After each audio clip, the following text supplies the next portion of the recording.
Hello everyone, कैसे हैं आप सब। एक बार पुनः सी कोचिंग क्लासेस पर स्वागत है। आज का हमारा टॉपिक है बच्चों उप सहसंयोजी यौगिकों का आईयूपीएसी नामनक्लेचर यानी नामकरण। यहां पर आपको तरीका समझाऊंगा, 2-4-10 एग्जाम्पल भी समझाऊंगा, लेकिन सुपर फास्ट में। ठीक है, जब भी बच्चों आपको इस प्रकार से यौगिक दिख जाए तो इसमें आप दो भाग देखेंगे, एक धनात्मक भाग और एक ऋणात्मक भाग। तो यहां से एक भाग टूट गया तो ये आपका धनात्मक भाग हो गया, ये आपका ऋणात्मक भाग हो गया। पहले हम धन भाग का नाम लिखेंगे, इसके बाद ऋण भाग का। अब मान लीजिए इधर कुछ ना होकर के यहां पे होता तो धनात्मक भाग इधर कहला जाता। ध्यान रखिएगा, ब्रैकेट के यदि पहले है कुछ तो वो धनात्मक भाग कहला जाता, यदि ब्रैकेट के बाद है तो पूरा ब्रैकेट के अंदर का धनात्मक भाग हो गया। अब इसमें दो लिगेंड जुड़े हैं, ये आपका केंद्रीय धातु परमाणु है, दो लिगेंड। लिगेंडों में ये देखना है कि पहले कौन सा लिखे, अल्फाबेट में जो पहले आए। तो ये पानी, इसको बोलते हैं एक्वा, इसका 4 भाग है बच्चों, तो 4 को बोलते हैं टेट्रा। ठीक है, ये बच्चों एक्वा है, टेट्रा एक्वा। फिर आपका क्लोरीन, 2 क्लोरीन है तो इसको बोलते हैं डाई क्लोरो। आईयूपीएसी में H2O को एक्वा, और ये जो आपका केंद्रीय धातु परमाणु क्लोरीन है ना, सॉरी क्रोमियम का जो लिगेंड क्लोरीन है, ये दोनों लिगेंड है, ध्यान रखिएगा ना, लिगेंड। तो लिगेंड में H2O का नाम एक्वा लिखते हैं, 2 क्लोरीन है तो डाई क्लोरो हो जाएगा, डाई क्लोरो। अब ये क्रोमियम है बच्चों तो क्रोमियम ही लिखेंगे। अब मैं एक चीज आपको यहां पे समझा देता हूं, बार बार मिलेगा। यदि ये निगेटिव भाग होता तो क्रोमेट लिखते, धनात्मक है तो सीधा नाम लिख देंगे। इसका हम ऑक्सीकरण संख्या निकालेंगे तो 3 आ जाएगा। ठीक है, 3 आएगा। फिर ये बच्चों आपका नाइट्रेट है तो सीधा नाइट्रेट लिख देते हैं, नाइट्रेट। अब आपको समझ में नहीं आया कि सर कैसे इसका ऑक्सीकरण संख्या, क्रोमियम का निकालना था, क्लोरीन का होता बच्चों -1, कितना होता -1, और ये आपका उदासीन है, ये आपका उदासीन है, खत्म, इसलिए 0 ही लेते हैं। ठीक, फिर प्लस में बच्चों इसका होता -1 इक्वल में 0, तो -2 और -1 -3 हो जाएगा, तो x = 3 हो जाएगा, जिसको हम रोमन अंक से दर्शाते हैं। हम यहां पर ज्यादा टाइम पास नहीं करेंगे, ठीक है, दूसरा लेकर चलेंगे ताकि आप लोगों को समझ में आ सके। अब यहां पे बच्चों आपका K3 है, FeC2O4 का होल थ्राइस। ठीक, ये आपका हो गया। अब यहां पर सबसे पहले आपको पहचानना है कि कौन सा भाग धनात्मक है, कौन सा ऋणात्मक। तो मैंने कहा यदि कोष्ठक के पहले, उप सहसंयोजी क्षेत्र के पहले कुछ है तो यहां से तोड़ दो, तो ये आपका धनात्मक, ये आपका ऋणात्मक। तो नाम लिखने से पहले सबसे पहले धनात्मक का लिखना है, पोटेशियम। क्या बच्चों, पोटेशियम, क्या, पोटेशियम। हम कोष्ठक के पहले जो भी भाग है उसकी संख्या को नहीं लिखते, संख्या को लिखना होता है जो हमारा लिगेंड है। ठीक है, अब हम चलेंगे अंदर वाले भाग पर। अंदर वाले भाग में ये केंद्रीय धातु परमाणु, इसका नाम नहीं लिखते, पहले हम इसका लिखते हैं, लिगेंड का। किसका बच्चों, लिगेंड का। तो ये 3 है, ये ऑक्सलेट है, क्या, ऑक्सलेट। ठीक है, तो ट्राई हो जाएगा बच्चों ऑक्सलेटो, क्या, ऑक्सलेटो, ट्राई ऑक्सलेटो हो गया। अब ये आयरन है, आयरन को फेरस नहीं लिखेंगे, फेरेट लिखेंगे। 8 क्यों जुड़ता है, जब ये हमारा भाग निगेटिव होता बच्चों तो 8 जुड़ता है, जैसे क्रोमियम होता तो क्रोमेट होता। यहां पर आयरन है ना तो फेरेट हो जाएगा, क्या हो जाएगा, फेरेट। अब इसका आप लोग ऑक्सीकरण संख्या निकालोगे तो इसका ऑक्सीकरण संख्या आएगा बच्चों टोटल 3rd। ठीक है, अब कहोगे सर ऑक्सीकरण संख्या के बाद कुछ नहीं है, तो कुछ नहीं कर सकते। देखिए कैसे, पोटेशियम का 1, पोटेशियम का 1 है, 3 पोटेशियम है, ये आपका X हो जाएगा बच्चों। आयरन का क्या हो जाएगा, X हो जाएगा। फिर इस पे 3 ऑक्सलेट हैं और एक का होता -2 = 0, 3 दूना 6 में 3 घट जाएगा तो x बराबर आपका 3 आएगा। तो ये आपका ऑक्सीकरण संख्या निकालने का तरीका है। हाँ, पर इतना जरूर पता होना चाहिए कि कौन सा एक दंतुर लिगेंड है कि द्विदंतुर। जैसे द्विदंतुर लिगेंड था, ये आपका एक ही दंतुर है, इसमें 2 निगेटिव आयन होते हैं, इसलिए 2 निगेटिव हमने करा। क्लोरीन में 1 निगेटिव होता है, नाइट्रेट में 1 निगेटिव होता है, H2O उदासीन है। तो ये कुछ आपको पता होना चाहिए, हालांकि मैं जितना यहां पे कराऊंगा उतना तो पता ही रहेगा आपको। इसके बाद अगला देखिए, इस पर आप पहले प्लस माइनस को काउंट करेंगे, इधर प्लस इधर माइनस। तो हमने कहा पहले माइनस के अंदर का, सॉरी प्लस वाले भाग के अंदर का नाम लिखेंगे। तो यहां पर बच्चों ये एमीन है, ठीक है, तो यहां पर हो जाएगा ये आपका, ठीक है, तो ये आपका क्या बच्चों हो जाएगा, 6 लिगेंड है ना। जैसे आपका कोबाल्ट है, इसकी संख्या 6 है, तो 6 को लिखते हैं बच्चों हेक्सा, क्या बोलते हैं, हेक्सा। ठीक है, तो यहां पर हम लिख सकते हैं हेक्सा, ये एमीन है बच्चों, तो हो जाएगा हेक्सा एमीन। ठीक, और ये कोबाल्ट है तो कोबाल्ट ही लिखेंगे।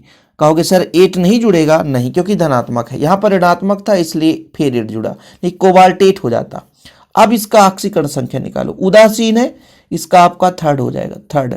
और क्लोरीन को हम क्लोरीन ना लिखकर क्लोराइड लिखते हैं क्योंकि ऋणात्मक है ये, ठीक है, क्लोराइड। अब कहोगे ऑक्सीकरण संख्या कैसे, कोबाल्ट का x हो गया, ये उदासीन है, कोई मतलब का नहीं, भले 6 है, और एक क्लोरीन का होता है -1, 3 क्लोरीन है, ठीक है, इक्वल में 0 करोगे तो x इक्वल 3 आ जाएगा, x इक्वल 3 आ जाएगा, ठीक है। तो इस प्रकार से IUPAC आप निकाल सकते हो। बिल्कुल, सबसे पहले आप धन और ऋण को पहचानो, फिर यदि धनात्मक भाग में कुछ है तो डायरेक्ट उसको लिख दो, नहीं तो फिर इसके अंदर का नाम लिखने का तरीका है, पहले लिगेंड का नाम लिखो फिर केंद्रीय धातु परमाणु, ठीक है, ये तरीका है। इसके बाद अगला देखिए, मैं इसीलिए अल्टरनेट करके कर रहा हूं, एक बार इधर का एक बार इधर का, तो ताकि आपको समझ में, इधर प्लस कर दिया इधर ये माइनस। अब ये बच्चों सीधा पोटेशियम, ठीक है, ये पोटेशियम है, क्या है पोटेशियम, तो लिख दिया हमने। पहले धन वाले भाग का ही नाम लिखना है। अब यहां पर कितने क्लोरीन है, तो 4, तो 4 को बोलते हैं टेट्रा, टेट्रा, और ये लिगेंड है इसलिए क्लोरीन का हम क्लोरो लिखते हैं, ठीक है। अब इसमें बच्चों ये क्या है, पैलेडियम है, क्या है, पैलेडियम है, लेकिन यहां पर 8 जुड़ेगा तो पहले डेट हो जाएगा, तो यहां पर आप लिख लो पहले डेट या पहले डेट, ठीक है, 8 जुड़ेगा। अब इसका ऑक्सीकरण संख्या कैसे निकलेगा जानते हो, 4 में 2 घटाओगे तो 2 आ जाएगा। अब कहोगे सर इधर कुछ नहीं लिखा, यहाँ पे लिखा, इधर इसलिए लिखा क्योंकि इसके बाद भी ऋणात्मक भाग था, यहाँ पर ये खुद ऋणात्मक भाग है। इसका ऑक्सीकरण संख्या देखिए, पोटेशियम का 1 होता है, 2 पोटेशियम है, ठीक, फिर प्लस पैलेडियम का x हो जाएगा, ठीक है, और क्लोरीन है बच्चों, तो 4 क्लोरीन -1 करो, कैलकुलेट कर लो ना, ये ऋणात्मक में 4, ये धनात्मक में 2, तो घट जाएगा, तो x - 2 = 0, तो x बराबर 2 आ जाएगा। यहाँ पर हम सुपर फास्ट रिवीजन करने आए हैं, इसका मतलब ये नहीं कि यहाँ पर भाई बस उसी को लगे रहें, क्योंकि आप लोगों को और बेहतर देखना है तो आप हमारे चैनल पुराना वीडियो देखिए एकदम डिटेल से। इसके बाद एक छोटा सा फिर से करते हैं, इस पे सेम प्रोसेस है। सबसे पहले धन ऋण आप पहचानोगे, धन हो गया ये ऋण, तो इसका नाम सीधा आप पोटेशियम ही लिखोगे, क्या लिखोगे, पोटेशियम, ठीक है सर, ये तो हमको याद हो गया। अब यहाँ पर 2 लिगेंड है, एक तो आप, ये केंद्रीय धातु परमाणु है, इसको लास्ट में नाम लिखते हैं। 2 लिगेंड है बच्चों, एक आपका एमीन, एक आपका क्लोरो, तो पहले कौन आएगा, पहले ए से एमीन आता है, तो एमीन, कितने क्लोरीन है, 3, तो ट्राइक्लोरो, क्लोरीन को लिखते हैं ट्राइक्लोरो। यहाँ तक क्लियर है बच्चों। फिर आपका प्लेटिनम है, प्लेटिनम यहाँ पे ऋणात्मक है तो प्लेटिनेट हो जाएगा, प्लेटिनेट हो जाएगा, क्या हो जाएगा, प्लेटिनेट। ऑक्सीकरण संख्या कैसे निकालोगे, ये उदासीन है, 3 में 1 घटा दो तो 2 आ जाएगा। अब कहोगे सर ये कैसे आ गया, देखो पोटेशियम का 1, प्लेटिनम का हम x मानेंगे, ये आपका -3 क्योंकि 3 क्लोरीन है, ये उदासीन इक्वल 0, तो x बराबर 2 आएगा। कैलकुलेशन कर लेना, रोमन अंक से हमेशा लिखा जाता है। इसमें थोड़ा सा देखिएगा, आपका पोटेशियम है, जिंक है, OH का होल 4 है। इसको कैसे सॉल्व करेंगे बच्चों, जैसे हमारे पास यहाँ पर पोटेशियम, तो पहले आप इसको प्लस करोगे, इसको माइनस, तो सर इसको तो पोटेशियम लिख देते हैं सीधे, नंबर से मतलब नहीं है, ये तो कंफ्यूज है सर, इसको भी हम डाइट्राई नहीं, केवल लिगेंड को हमको डाइट्राई करना है, ठीक है, कि 2 है तो डाई, 3 है तो ट्राई, 4 है तो टेट्रा, जैसे आपका यहाँ पे टेट्रा हो जाएगा, टेट्रा। अब ये OH को क्या बोलते हैं, हाइड्रॉक्सो, 1 निगेटिव होता है, हाइड्रॉक्सो, क्या होता है, हाइड्रॉक्सो। अब ये निगेटिव है बच्चों, तो जिंक को जिंक नहीं लिख सकते, लिखेंगे जिंकेट, ठीक है, क्या लिखेंगे, जिंकेट। अब यहाँ पर 4 में 2 घटाओ तो 2 आ जाएगा, 4 में 2 घटाओ तो 2 आ जाएगा, ठीक है। तो potassium tetra hydroxo zincate second, ठीक, चीजें क्लियर है, समझ में आ रहा है ये। अगला नंबर देखते हैं, कोई भी यौगिक ले लो, जैसे देखिए आपका ये इसको आप बांटोगे, ये पॉजिटिव है, ये निगेटिव हो गया, ठीक है। अब इसको हम जब भी करते हैं बच्चों, कोष्टक के अंदर जब भी नाम लिखा जाता है कोष्टक के अंदर का, तो पहले लिगेंड लिखते हैं। तो जैसे आपका ये NH3 का होल 5 है, तो ये आपका पेंटाएमीन हो जाएगा, सही है कि नहीं, पेंटाएमीन, क्योंकि 5 एमीन है। फिर आपका क्लोरो तो सिंगल है, तो क्लोरो मोनो लिख नहीं सकते हैं, ये कोबाल्ट का कोबाल्ट ही रहेगा, कोबाल्टेट नहीं लिख सकते। अब इस निगेटिव के पहले आपको यहाँ पर क्या लिखना पड़ता बच्चों, ये आप ध्यान रखना कि ऑक्सीकरण संख्या हमेशा केंद्रीय धातु परमाणु के बाद ही लिखेंगे। ऑक्सीकरण संख्या की बात करूं तो 2 1 3, ये अब आपका उदासीन है तो 3 ही आएगा, ठीक है। बाकी इधर आपका क्लोराइड हो जाएगा तो क्लोराइड लिख दो। अब आप कहोगे सर ये समझ में नहीं आया, ठीक है, इसको समझने के लिए क्या करें, तो एक काम करो, यहाँ पर x करो, इसका उदासीन है, ये -1 और -2 -3 = 0, तो x बराबर आपका 3 आ गया। जैसा भी रहेगा सिंपल तरीके से बच्चों आपसे बनना चाहिए, ठीक, कोई दिक्कत तो नहीं है। अब कहोगे सर कुछ जगह ये क्लोरो की जगह क्लोरिडो लिखता है, कोई दिक्कत नहीं है, दोनों चीज लिख सकते हो। बाकी आप NCERT में देखो क्लोरो ही लिखा जाता है, परेशान मत होना कि सर हर जगह क्लोरो की जगह क्लोरिडो रहता है, ठीक, तो वो भी लिख सकते हो बच्चों, लेकिन क्लोरो ही लिखो, सबसे बेस्ट। इसके बाद ये 2023 में पूछा गया था, ठीक है, 2023 में। इसे कौन सॉल्व करेगा बताओ जरा। अब बताओगे सर ये प्लस हो गया, ये माइनस हो गया, ये तो पोटेशियम ही है सर, ठीक है, ये पोटेशियम ही है, ये तो पोटेशियम हो गया, ठीक है। इसके बाद जब इसका नाम लिखते हैं बच्चों तो टेट्रा एमीन, टेट्रा एमीन, भाई चार सॉरी एमीन नहीं है, ये साइनो है, साइनो है, इसको काटो, CN है तो साइनो, टेट्रा साइनो, ठीक है। फिर ये निकिलेट हो जाएगा, निकिलेट, निकिलेट क्यों होगा, क्यों होगा निकिलेट, क्योंकि निगेटिव है, और 4 में 2 घटाओ तो 2 आ जाएगा, क्योंकि इसका 1 निगेटिव होता है, उसका 1 पॉजिटिव, तो 4 निगेटिव धन 2 पॉजिटिव, तो कितना हो जाएगा 2 निगेटिव, पक्षांतर होगा तो 2 आ जाएगा। कुछ तो बिल्कुल सिंपल होते हैं यार, यूं ही पलटाओ और आंसर लाओ। चलिए इसका नाम बताइए बच्चों, हम कहें धन इधर इधर ऋण, सर ये तो बहुत सरल है, क्योंकि 2 एमीन है तो डाई एमीन, ठीक। फिर ये आपका प्लेटिनम हो जाएगा, क्या हो जाएगा प्लेटिनम, प्लेटिनेट नहीं कर सकते ना क्योंकि ये धन है। अब कहोगे सर इसका ऑक्सीकरण संख्या, क्योंकि केंद्रीय धातु परमाणु के बाद ऑक्सीकरण संख्या तो 2 आ जाएगा, और ये क्लोरीन का क्लोराइड हो जाएगा, क्या हो जाएगा क्लोराइड, क्लोराइड हो जाएगा, ठीक है, कोई दिक्कत तो नहीं है। और भी कई सारे यौगिक हो सकते हैं भाई, अभी तो 10 भी नहीं हुए यार, है ना। K4 है मान लीजिए, Fe 2022 में पूछा गया था, CN का होल 6, ये लो Fe है बच्चों, Fe। अब इसको 2 भागों में बांटो, एक प्लस एक माइनस में, तो इसका नाम लिखते समय ये K4 को तो पोटेशियम लिखेंगे, सिंपल है, क्या पोटेशियम, इसमें कोई छेड़खानी नहीं, सीधा आपने पोटेशियम कर दिया। फिर ये हो जाएगा हेक्सासाइनो, हेक्सासाइनो। अब कहोगे सर ये आयरन को फेरेट लिख दें, हाँ फेरेट लिखिए, क्योंकि ये निगेटिव है, इसलिए इसको आपको फेरेट लिख देना है। बाकी 6 में 4 घटाओगे तो सेकेंड आ जाएगा, बस। अब कहोगे सर कैसे, ये आपका 1 पॉजिटिव होता है, आयरन का हो जाएगा X, ये आपका +6, ये 1 निगेटिव होता है, इक्वल 0, इसको कैलकुलेट कर लो, आपका 2 ही आएगा। हमेशा ऑक्सीकरण संख्या को रोमन अंक से ही दर्शाना है। इसका बताइए आप लोग, तो इसको 2 भागों में बांटना, एक प्लस एक माइनस, 2 भागों में हमने बांट दिया। पहले प्लस भाग का नाम लिखना है, तो ब्रैकेट के अंदर पहले हम हेक्सा एमीन लिखेंगे, क्योंकि 6 है तो हेक्सा, और ये आपका एमीन है तो हेक्सा एमीन हो जाएगा। ये प्लेटिनम का प्लेटिनम ही रहेगा, 8 नहीं जुड़ सकते बच्चों, प्लेटिनम 8 नहीं जोड़ सकते, क्यों, क्योंकि ये पॉजिटिव है। प्लेटिनम के बाद ऑक्सीकरण संख्या, तो ये उदासीन ही है, ये आपका 4 पूरा रहेगा, और एक क्लोराइड हो जाएगा, 4 क्लोराइड, ठीक। तो इस तरीके से आप लोग कोई भी यौगिक आ जाए तो बनना चाहिए आप लोगों से, लेकिन हाँ इसका उल्टा भी पूछा जाता है। लेकिन मैं IUPAC आज मैं कह के आया हूं कि IUPAC आपका एक भी नहीं छूट पाएगा, इसलिए मैं ऐसा कर रहा हूं। अब थोड़ा सा मैं कुछ आयन वाले भाग को लेकर चलता हूं कि कैसे इसका निकलेगा। जैसे मान लीजिए अगला नंबर आपके पास है प्लेटिनम है, ठीक है, और NH3 का होल 6 है, ठीक। फिर बच्चों आपका यहां पे 4 पॉजिटिव है।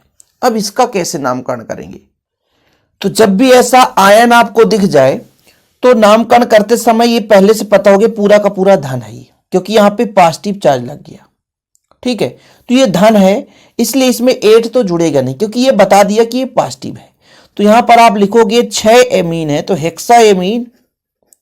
फिर बच्चों प्लेटिनम है, क्या है प्लेटिनम, इसका ऑक्सीकरण संख्या 4 ही आएगा, प्लस आयन है तो यहां पर आयन लिख देना, ठीक। एक चीज और यहां पर याद रखना, कैसे इसका ऑक्सीकरण संख्या नहीं, इसको हम X मानेंगे, ये पूरा का पूरा उदासीन है। जब भी बच्चों आयन में रहे चाहे प्लस चाहे माइनस, इसको उस साइड करोगे, पक्षांतर मतलब बराबर में लिखोगे, ठीक है। तो X बराबर आपका 4 ही आएगा। कोई भी यौगिक आपके पास हो, कोई भी यौगिक हो, आपको इसी प्रकार से लेना है। जैसे मैं अगला नंबर आपको समझा दूं, जैसे आपके पास है कॉपर है, ब्रोमीन के साथ मान लीजिए आपका 4 ब्रोमीन जुड़ा है बच्चों, और यहां पर 2 निगेटिव है। इस बार भले ही निगेटिव है, लेकिन इस बार आपको पता है कि यहां पर एक कॉपर का 8 जोड़ना पड़ेगा बच्चों, इसलिए इसे बोलेंगे क्यूप्रेट। कॉपर को हम बोलते हैं क्यूप्रेट।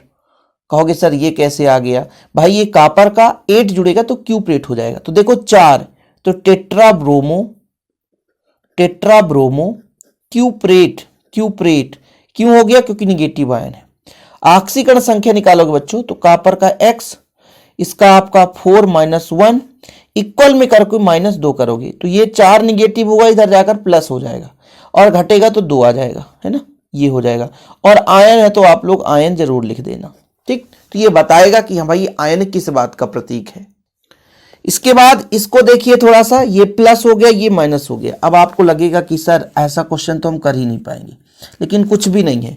इसके 2 और 3 से मतलब नहीं है हमें, 2 और 3 तो इसको बैलेंस ही कराने के लिए बनाया गया है।